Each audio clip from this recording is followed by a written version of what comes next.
Ouais, chacun vient dans l'église avec sa part de culture. Vous voyez qu'à la fin, si on laisse chacun juger de la pertinence des choses dans l'église, on se rendra compte à la fin qu'il y a une cacophonie terrible. Parce que des gens, selon leur pôle et selon leur ancrage culturel, vont discerner les choses à leur façon. C'est pour ça qu'il y a trop de remontrances souvent, il y a trop de ressentis. On devait plutôt faire comme ça. Vous croyez que vous dites ça sur quelle base? Mais c'est sur la base de vos différents ancrages culturels. C'est sur la base de vos différents ancrages et autres, de vos différentes représentations. C'est pour ça que c'est facile de juger toujours que d'autres personnes se comportent mal, sont mal comportées. Mais on a très peu d'espace pour voir comment nous sommes. Or, dans la culture judéo-chrétienne, il est question de beaucoup éprouver son être. Parce qu'en éprouvant énormément son être, on pourra avoir la capacité de pouvoir mieux voir l'environnement qui nous entoure. Si quelqu'un n'a pas éclairé son propre maison, c'est la maison de l'autre qui va venir éclairer. Vous croyez vraiment ça?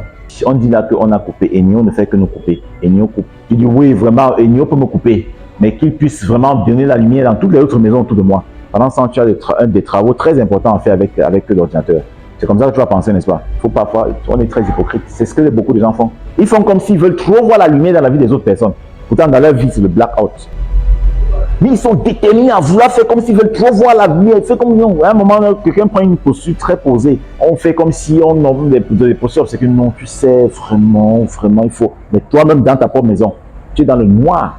Tu as le fait comment pour sortir de la maison pour aller donner conseil à l'autre. Avec tout le ténèbres qui t'entoure là. C'est ce que Jésus-Christ nous reprochait. C'est ce que le Christ nous reprochait. Et la transcendance du comportement traduit automatiquement l'éclairage spirituel dans nos vies. Il dit bien automatiquement. Tu comprends ce que je dis? Pourquoi être toujours en train de penser que quand on est ténèbres, on a la capacité de voir le défaut chez l'autre? C'est ça dont le problème même déjà. Parce que cette volonté toujours de vouloir d'abord voir les erreurs des autres est déjà suffisamment luciférienne. Parce que dans le programme de Dieu, chacun est responsable devant Dieu d'abord. Quelqu'un ne va pas mourir, chacun va être jugé seul. Ça veut dire qu'à partir du moment où tu prends conscience du programme de Dieu pour toi, tu es focalisé à regarder tes propres erreurs.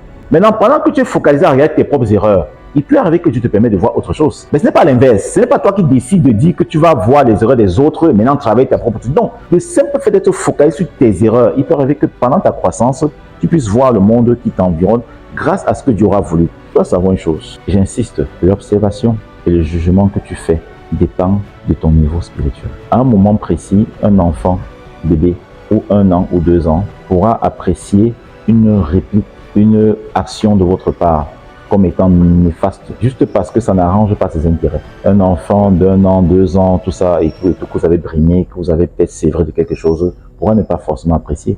Un enfant de 15 ans, 16 ans, que vous aurez châtié, fouetté correctement par rapport à une erreur, aura l'impression que vous êtes mauvaise. En ce moment précis, selon son univers de conscience, la réplique que vous lui adressez suite à cette déboire n'est pas perçue comme vous qui avez déjà transcendé son état de conscience. Il juge cette réplique en fonction de ses propres éléments d'appréciation. Et à partir de ce moment, il estime que vous êtes méchant. Et à partir de ce moment, il a dit que vous êtes méchant. Il a donc apprécié. Il a donc vu l'erreur chez vous. Mais ça, c'est parce qu'il a vu l'erreur que c'est réellement une erreur. Oui, il faut faire très attention. Avec cette volonté de ne pas parler de l'erreur des autres. Vous pouvez voir une chose que vous estimez être une erreur aujourd'hui. Plus tard, étant élevé en conscience, vous vous rendez compte que ce n'est pas une erreur. Comme ça peut être toujours une erreur. Il faut faire très attention. J'insiste, bibliquement parlant, l'erreur n'est pas définie sur la base de nos niveaux de conscience. C'est pour ça qu'on parle de la parole. La parole est très élevée que nous tous. Et la qualité qu'ont certaines consciences, c'est de réussir à réduire la distance qu'ils ont avec la parole pour pouvoir mieux apprécier le jugement de la parole. La parole juge. Le jugement juste vient de la parole. Nous pouvons juger à nos façons. Il y a plusieurs jugements qu'on peut avoir les uns les autres. Mais ce n'est pas certain que la parole approuve ces jugements. Certaines consciences ont l'honneur, de par leur obéissance, de se rapprocher plus du niveau de conscience de la parole, afin de profiter simplement du discernement de la parole. Parce que le discernement de la parole est vrai de façon apodictique, il n'est jamais remis en question. Or, à un moment précis, on peut faire un jugement ou bien avoir pensé voir une erreur d'une autre personne qui n'est même pas une erreur en soi, qui est plutôt une défaillance de notre appréciation oculaire. C'est pour ça que ne mettez jamais au centre de votre construction la volonté de voir les erreurs des autres. Parce que l'appréciation de l'erreur dépend de notre niveau de conscience. J'insiste toujours dessus. Et ceux qui ne comprennent pas, sachez que, évidemment, le fait de ne même pas comprendre prouve que vous êtes encore beaucoup plus influencé par la culture adamique. Parce que l'erreur dépend du système de référence. Une erreur sur une voiture Mercedes ne sera pas forcément la même erreur sur une voiture Toyota. L'erreur qui a été déclinée comme telle par Mercedes, c'est en fonction des dispositifs de Toyota. C'est en fonction de sa technologie. Je prends le langage des voitures en espérant que tu puisses comprendre. J'ai dit en espérant. J'ai dit fais très attention avec... C'est pour ça que quand tu t'engages dans les voies de Dieu, même s'il y a des choses que pour toi ça peut être vu comme... Ne prête pas attention parce que ne prête pas attention juste pourquoi? Pas parce que forcément tu as raison, mais parce qu'il peut être possible que tu te trompes quant à l'appréciation de ce qu'on appelle erreur du point de vue de Dieu. Mercedes va dire qu'il y a une erreur de fabrication, mais ça dépend, c'est en fonction de sa technologie. Peut-être ce qu'ils ont vu comme erreur de fabrication ne sera pas perçu comme ça par Toyota. Ça dépend de ta technologie. Donc l'erreur dépend du système de représentation auquel tu appartiens. Si ce système a estimé que ce qui est produit est une anomalie, alors pour toi, tu verras ça comme une erreur. Ton système de conscience est trop puissant pour produire des informations. Même pendant que je parle, il y a trop d'informations qui passent. Donc, tu peux imaginer la façon dont toi, tu peux percevoir l'erreur sur la base de ton propre système de représentation. Dieu n'a rien à voir parfois. Et tu apprécies ce que tu entends par erreur en fonction de la façon dont toi, tu vois déjà la normalité. Chaque personne a en lui un système de normalité. Ce que tu conçois normal. Or, ce que tu conçois normal peut être anormal pour une autre personne. Comme ce que tu conçois anormal peut être normal pour une autre personne. Pourquoi est-ce qu'à votre avis, vous pouvez parfois dire à une personne que le péché ici que tu as fait est trop grave. Mais lui ne sent pas trop la gravité. Mais parce que son système de représentation a déjà perçu ce péché-là comme étant normal. Et il ne comprend même pas pourquoi tu insistes trop dessus. Et c'est ce que je veux que tu comprennes. Nous sommes dans une école de mystère. On n'est pas dans les églises où on raconte n'importe quoi. Il faut faire très attention avec la spiritualité. Nous tous, j'insiste, ce que tu peux appeler erreur peut ne pas être une erreur devant Dieu. Tout comme ça peut aussi être une erreur devant Dieu. Quand on parle des 10 commandements, ne tueras point. Écoute-moi bien. On dit bien tu ne tueras point, non? Si tu vois qu'on tue une personne devant toi, tu te sentiras comment? Mais est-ce que tu t'es senti très mal de savoir qu'on a accusé une personne devant toi pour lequel tu as le ressenti? Tu as l'impression que tu es mal à l'aise quand on l'accuse? Une personne pour qui tu as une certaine animosité. Ça te dérange? Alors, mais laisse-moi donc te dire que le fait d'accuser une personne à tort, c'est un meurtre. C'est ça que je vous dis, faites très attention à ce que vous appelez toujours forcément l'erreur. Parce que tu peux être en train de faire une chose que tu sembles pourtant décrier. Dieu dit qu'à partir du moment où tu en veux à quelqu'un sans justif, et la justification c'est la parole de Dieu, alors tu es en train de commettre un meurtre. Allez lire Matthieu chapitre 5, c'est pas moi qui le dis. Et il dit que tu mérites d'être envoyé en enfer si tu insistes. Tu as tué quelqu'un. Ouais, donc tout dépend du niveau de sensibilité qu'on a. Pour toi, tu peux voir que tuer, c'est seulement partir égorger quelqu'un. Tu dis que c'est pas bien. Pourtant, tu tues les gens tout le temps. Donc, il faut faire attention par rapport à ce qu'on appelle l'erreur. Ça dépend de ton niveau, j'insiste, de conscience. C'est pour ça que dans la spiritualité, ne marquons pas notre objectif sur les erreurs des autres, mais sur nos propres erreurs. Il faut être concentré sur nos erreurs. Maintenant, que les erreurs des autres soient avérées ou pas, s'ils ont la bonne volonté, ils vont avancer avec Dieu. Tout ce qu'on a à faire, c'est de demander à Dieu pour nous tous de nous aider à sortir du règne des erreurs, du règne du défaut, du règne du péché. Parce que les erreurs, c'est le péché. C'est pour ça que vous voyez les vrais hommes de méditation méditent beaucoup plus sur eux, sur la façon dont ils vont pouvoir s'améliorer eux-mêmes. Alors vous voyez, dans l'église, ce n'est pas trop le cas. Vous allez voir, même quand vous méditez, après, vous pensez beaucoup plus aux autres. Telle personne m'a fait ça. Vous regardez, remarquez très bien. C'est comme ça.